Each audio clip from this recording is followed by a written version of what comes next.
Right, hello everybody. Welcome to today's Trendsignal Live. So this is Adrian Buthee speaking. I'm the head of trading here at Trendsignal. It's the 3rd of May and we're going to be taking a look at today's top trades. So what we're doing in today's video is looking at the opportunities that are setting up right now. So these are opportunities setting up for tonight whilst looking at the Trendsignal Plus program, which is for FX indices, commodities. We're looking at momentum stocks, which is for stocks, and also looking at complete cryptos for cryptos.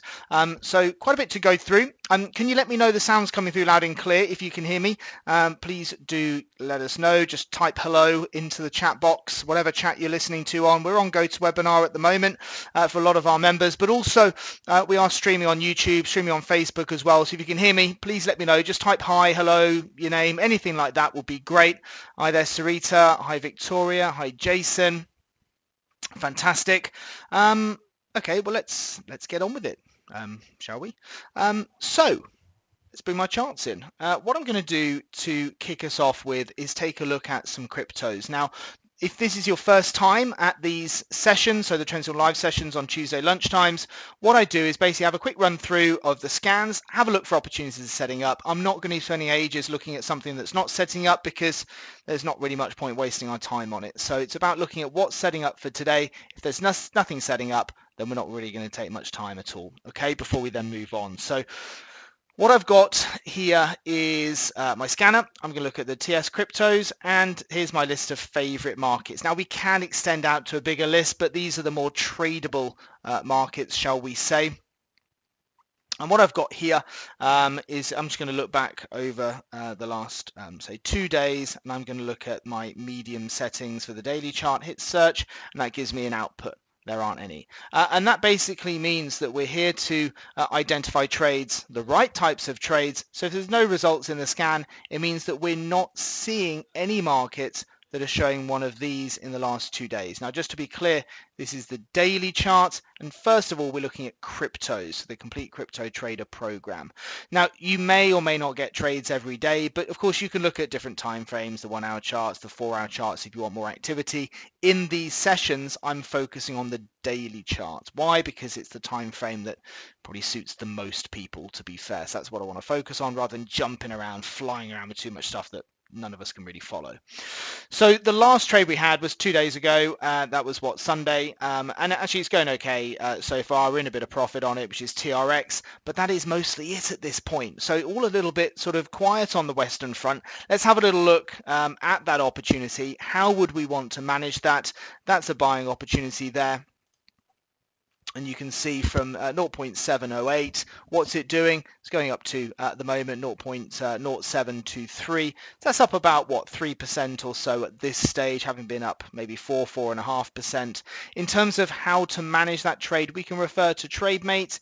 Click here to select entry candlestick, click on the bar with that big disc on the chart, and that gives us a potential opportunity. All right, so what I can do is I can use my aggressive stop just to keep it a little bit tighter, calculate trade details, and that basically is giving me the take profit level for that trade. This is basically how it works, and we can apply this similar formula to the way we trade stocks and the way we trade foreign exchange as well. This is what the system does. So a take profit level of 0.07575, which is up to around those highs there. So we're looking to move back up to around that sort of peak from April and right at the beginning of April as well. So, anyone who's took this trade a few days ago, still open in it. But look, let's move on. What else have we got? Let's have a quick look at Ethereum and Bitcoin, and then I'm going to move on to stocks, then foreign exchange as well. Okay. So in terms of those markets, this market's stuck in a bit of a downward trend at the moment. We've had a couple of sell trades over the last month or so. Sell trade on the 1st of April, another one there on the 22nd of April. What makes these sell trades? Well, what they are, basically, those of you not so clear, what we're looking for is changes in directions. Whenever this line changes color, that's telling us about a change in direction, okay? The question is whether these changes in direction are likely to produce a high probability trade or not. The ones that have consistently produced the highest probability outcomes are supported by a disc on the chart. That basically analyzes the context for us. Stake trade per stake. Effectively, when we look back at that crypto from before, that's according to a risk management profile. That's how many coins one would buy on if you wanted to risk a certain percentage of your account. All right.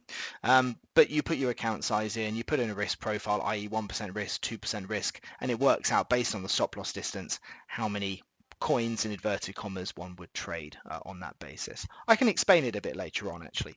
So look, that's that's Bitcoin. At the moment we're downtrending. We're trying to find a little bit of support around that 38,500 level.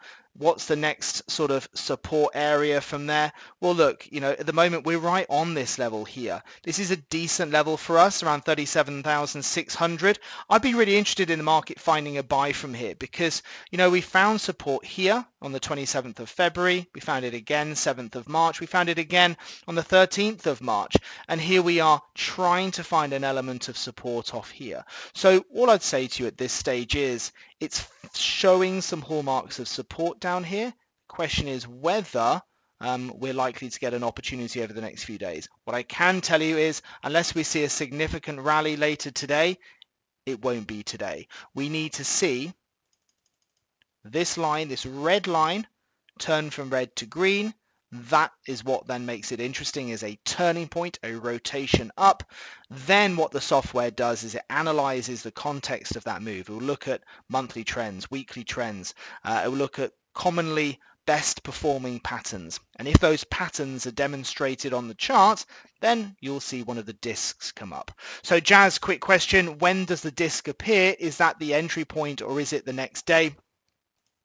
So I'll show you that a little bit later on, but basically that's today's bar that is closed and locked in tonight. Okay, so during the life of this bar, so whilst this candlestick is being plotted, if it meets the criteria of a sniper, then a sniper will be shown on that chart. Okay, but it will not be locked and set until the end of the day. So you'll be able to see a potential opportunity during the day with a view to placing it typically in the evening, okay? But it gives you time to prep and so on. So you can have a look like midday, like we are now, and say, oh, look, I've got 5 opportunities that are setting up potentially for tonight. You can then go through and do a bit of analysis if you want to, Jazz. It's not like, oh my God, it's already happened, right? Okay, now, that's all a bit high panic and a bit frantic. This actually gives you the opportunity to have a look and sort of more calmly, casually, if you like, actually go through and analyze. All right. So thank you. Good question. So let's move on. So we're keeping an eye on Bitcoin. Ethereum, I haven't even looked at this one, but given that it's a pretty popular opportunity, moving very similarly to Bitcoin, as you might expect. Let's just tighten it up a little bit. It's sort of not really off those levels that we saw at the mid-March. It's higher than that. And to my mind, that makes it a little bit more positive, to be honest with you. So again, down at these levels, we're deeply oversold. So this level at the bottom here, let me just put my down in here. This is a momentum gauge. So if this level is below 25, it suggests this market is oversold. In other words, pretty much anyone who was going to sell it has sold it. And if everyone sold it, what are you left with? Potential buyers, because you haven't got any sellers left.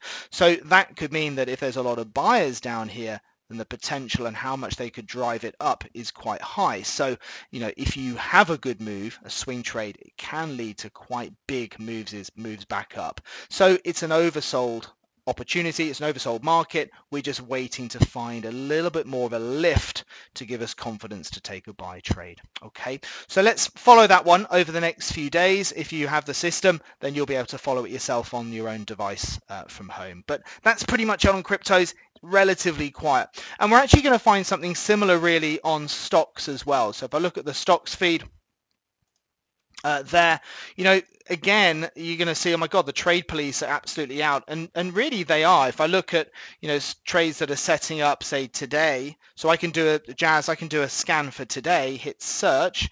Effectively, we've got Home Depot and LOW. So there's a couple setting up from last night. These are, say it's last night, that's because the US market hasn't opened. But typically, a one that we see here that will be opportunities that are setting up for the day in question. Okay, so what I can do is then have a look at those in a bit of detail. So LOW, I can have a look and see if it's an opportunity, see if it's something I'm interested in taking. So the hallmarks of this opportunity is such that it has historically produced consistently profitable opportunities, as is HD, Home Depot. Also, I actually prefer Home Depot. It's pretty much stuck in a tight range, but it is holding that support level around that sort of $300 mark. So keep an eye out for that one. If you're interested in this as a buy trade, very much, really, the stop should be below here. Probably just stick it below there. Just give it a little bit more room down to that sort of 296 level. It's not a big stop really, and the potential from this one is up to around that sort of 325. So if you go for a 5% level, which is a decent target for stocks, so 3.07, so $307 times by 1.05, that's about a $15 profit. That's up to 322 or so as the objective there. So keep an eye out for that one on Home Depot. This is really conditioned on the basis that stocks should start to move higher soon. Now, last week, did anyone attend last week? Did you attend last week's session? Last Tuesday, we talked about something called the VIX. Now, for me, this is one of the most interesting gauges for when trading the stock market. The VIX we looked at is, you can look at it here. So this is a link on Yahoo Finance, and you can look at the chart on the VIX. So just search for this. So that's Shift 6 usually on your keyboard, followed by VIX. This can give you a good gauge as to where the market cycle is, if you like. Is this market fearful? Is it greedy? Are we overbought? Are we oversold? This can really help us with trading stocks.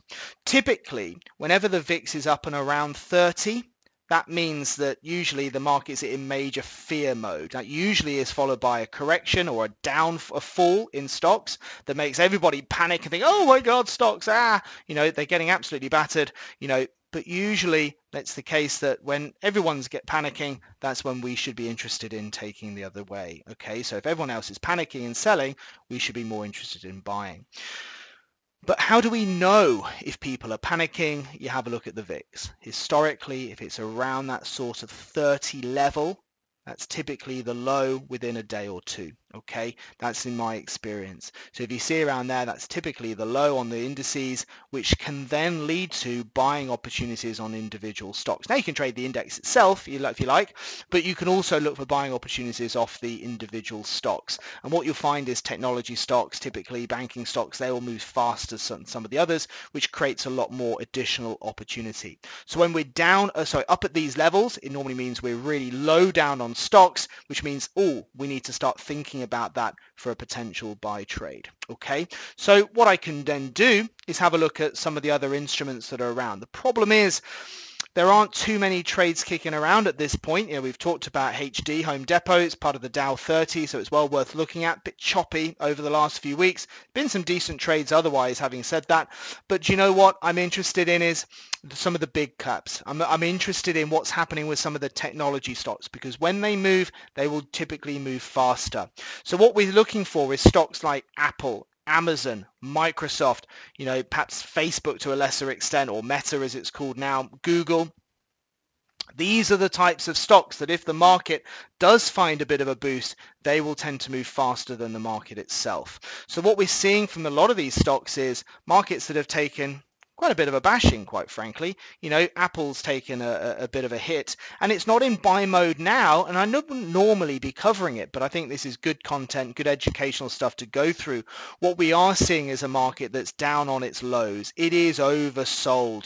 The sellers have sold pretty much probably about what they're going to sell. We're still bouncing. We've still got, a low there. We're still higher than that low, so we're still in an ascending pattern. We've still got an uptrend on the monthly being demonstrated at this stage. What this is basically telling me is that there's a lot of potential for upside here. this market could quite conceivably move all the way back up to this sort of 177 level without too much really of an issue.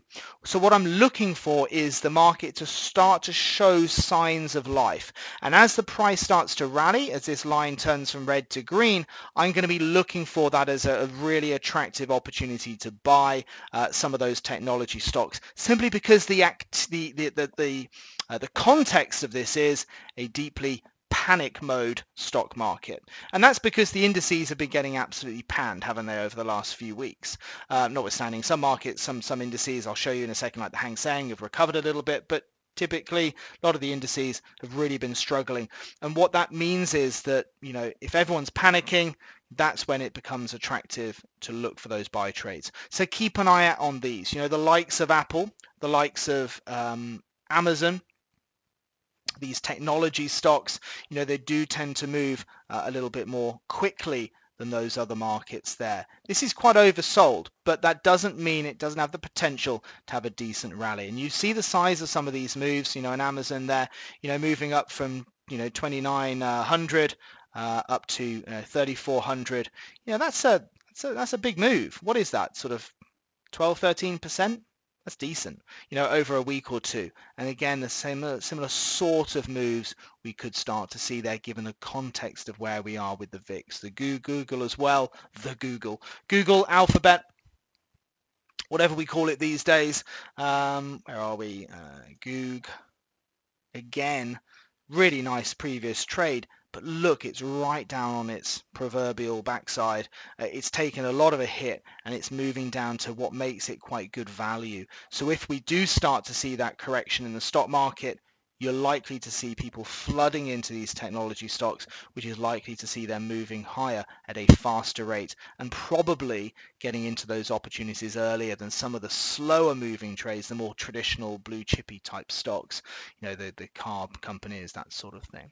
Okay, so keep an eye out for those. Unfortunately, what I can't do is say to you, we've got a sniper here on these markets. I can't do that, but what I'm trying to do is give you some context instead. All right, so hopefully that's useful. Keep an eye out for that. Have a look at the VIX. I encourage you, if you trade stocks, have a look at the VIX. If it's anything above 25 or 30, that's when it gets particularly interesting. And actually, you can even see the fear that's kicking around on these markets at this point. You can see just how much these markets have been driving lower.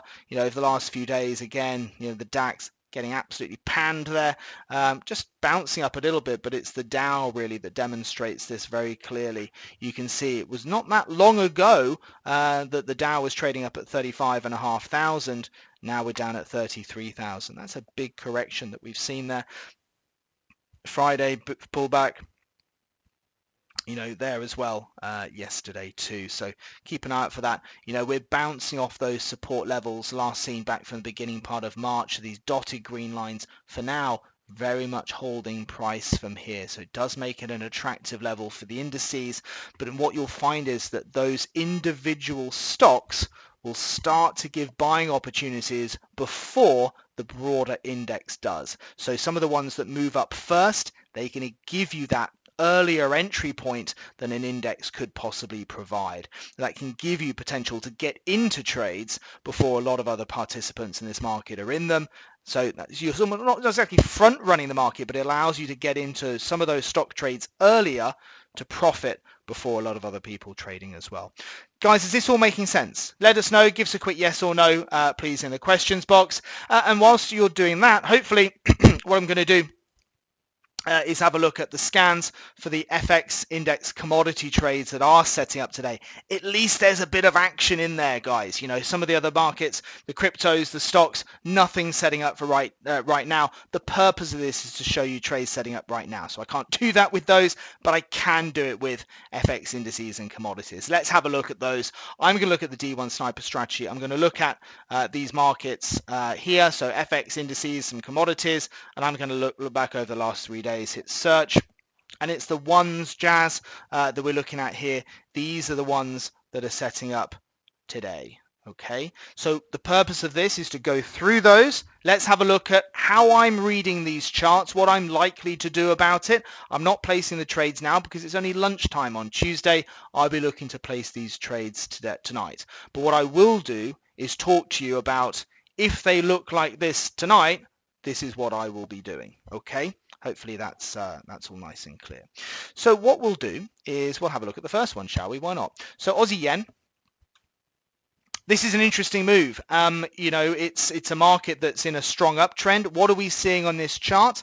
A number of things. Okay, let me just zoom in a little bit. That might be helpful for now.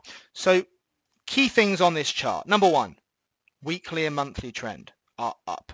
All right. And you see that whenever this line changes color, like there, you'll see that on there as well, weekly, monthly trend. It's supported by a weekly and a monthly uptrend. You also see this blue line here. That's telling us that the daily trend is going up as well. So when it's blue, that basically means the daily trend is going up as well. If it's orange, it means the daily trend is going down. So ideally, you want to be trading in line with that daily trend. That shows us that this market is in this kind of a mode, you see. And in this kind of a mode, if the market is in an uptrend, you'll typically find the moves up are bigger than the moves down, which means that there's more potential for profit, but also, how small are these corrections likely to be? Very often what you'll find is once the correction takes place, that can often be the end of it, and then the market carries on its established move. So yes, I don't mind going against this trend, but you have to understand just how much is this market likely to go against it. The safer play is to resume the longer term trend. Okay. So what have we got here? We've got a number of things that are in our favor. One thing that's against our favor is that is a lower low. So the market is starting to think about breaking back the other way, but for now what we absolutely have is those trends really telling us that this market is looking to drive higher. I'm pretty happy with this as a buying opportunity. Let's have a look at TradeMate and let's see how we're going to be running it. So looking at TradeMate, this is, if it closes at this price tonight, this is where we'll be looking at. So stop loss wise, yeah, I'm happy to go with the semi-aggressive, which is just below the low of this candlestick. Absolutely happy with that. We're going to go with the D1 starter limit. So this is what we start our new members off on. You can go for bigger targets if you want to, but I want to keep it to the nice simple rules at this point. Calculate trade details. From a risk perspective, there's your account size, there's the percentage of your account value. So based on the stop distance, that would be the stake per point that you might want to do. Okay, so it's up to you. You can go bigger than that, you can go smaller than that. The point is the system can calculate it for you. That's giving us a target up to 92.97. So that's about 50 odd points or so from there. Crucially, we're looking to be inside this dotted line here. So there isn't really much in the way in terms of resistance. Even if the market goes up to these levels and find resistance, that doesn't matter because we'd already be out by that point. So at stop loss, we're looking up to around that sort of zone there. It's looking all right. I'm quite happy enough with this as an opportunity. Okay, so that's Australian dollar against the Japanese yen. Hopefully that's all nice and clear. Okay, let's have a look at CAD yen. This is my kind of not so sure trade, and this is for a number of reasons. Okay, number one, at least with Aussie Yen, we had a nice strong entry bar. That's not there at this point. There's not much oomph about that. It kind of feels like we're falling into an opportunity rather than a nice, clear demonstration of buying. It's a bit like, yes, we had this big bar here, but that's come back, and then we've had two bars go absolutely nowhere. That's not really the strength that I want to get behind. We've had the strength. It's a bit like, think about a run. Think about someone who sprinted out of the gate. Let's say he's doing a 400-meter run. He's gone absolutely crazy in the first 100 meters, and he's absolutely spent. So everyone else is, and then he's starting to go backwards on the field because everyone is, ran the race a little bit better. I think that's kind of a little bit what's happened here, and I think he's going more backwards against the field. Doesn't look quite so compelling. But actually, really what's interesting with this is two other things. Number one is that we've already rejected that pivot point. That's the key price, 102.39.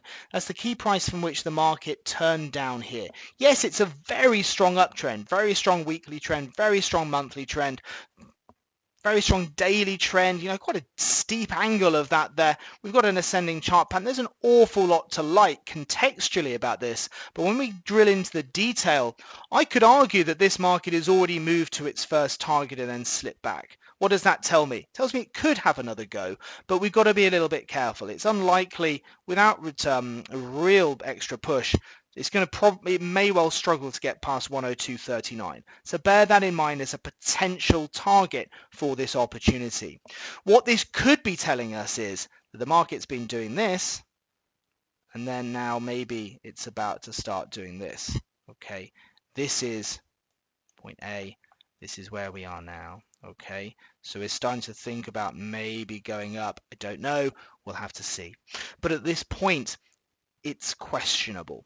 So does that mean I don't want to trade it? I'm kind of okay trading it, but I don't expect anything more than 102.39 on the opportunity. The other thing about it is this. Why would I be a little bit more negative about the market at this point? One of the really interesting things about CAD Yen is, and it's something I referred to last week, if you recall, that if I refer to the monthly chart, okay, so each candlestick's representing a month. Yes, Edward, I would say so. That's the way.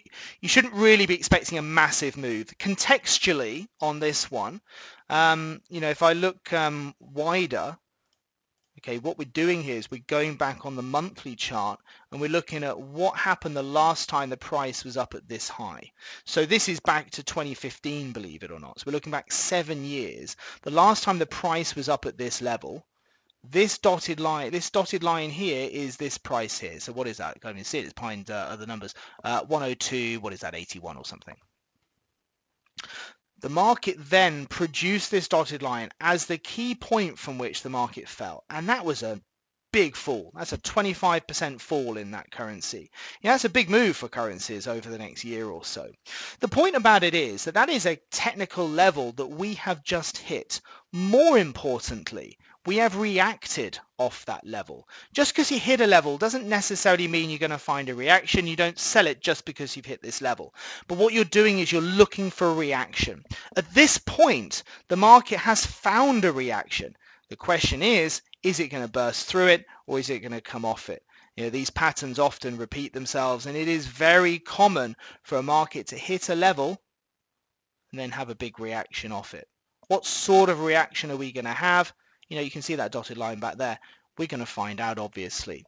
But the context of this move, to me, makes it a slightly higher risk trading opportunity. It makes it more indecisive than the visuals at the start actually give it. Because the clear visuals, to me, suggest, if you forgetting all of that, it's a buy in line with the weekly trend, the monthly trend, the chart pattern, and so on. And you know what? Over the last 11 years, it's got probably a 75% chance about that of going on to be a winning trade.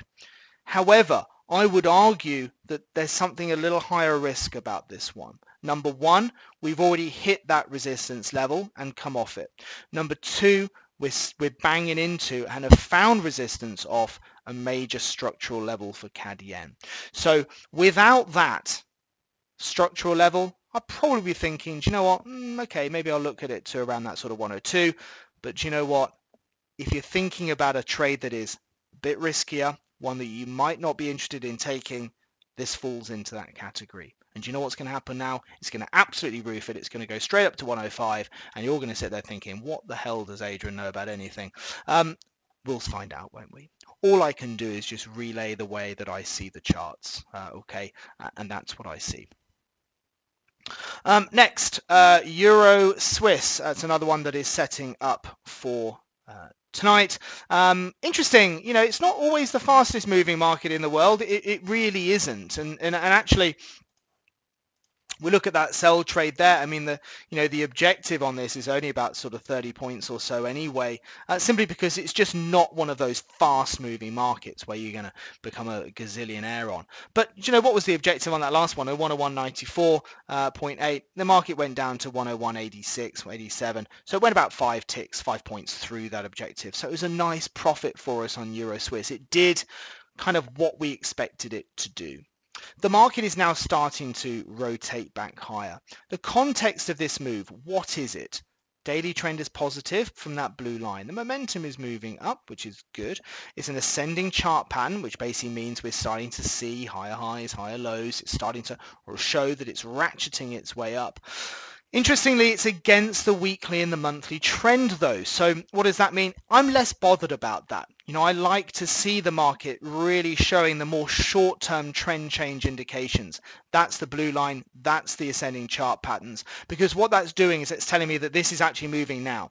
The weekly and the monthly trend, that's a bit like your slower moving oil tanker. They're going to take longer times to move, but that doesn't mean that you don't know the direction that it's turning before it finishes its journey, if you know what I mean. So you know it's turning before it completes the turn. It's that kind of a thing. So it's a bit like, it looks like this market's moving back up again. Oh, yes, we can see that because the daily trend's already up, and we can see that because we're already starting to post higher highs and higher lows. So it's an ascending chart pattern. So I like this as a potential opportunity. It's not going to look for a big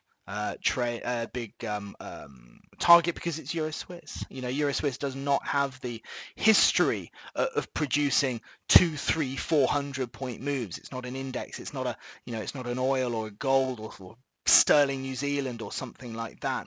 But do you know what? From an opportunity perspective, up at that target around that sort of 103.21. What I like about that is that it's just inside that pivot 103.28. I think that's a reasonable objective. A bit bigger than I thought it would be actually for this trade. 103.21 from 102.67 at the moment. That's quite a decent potential target. But listen, we'll see.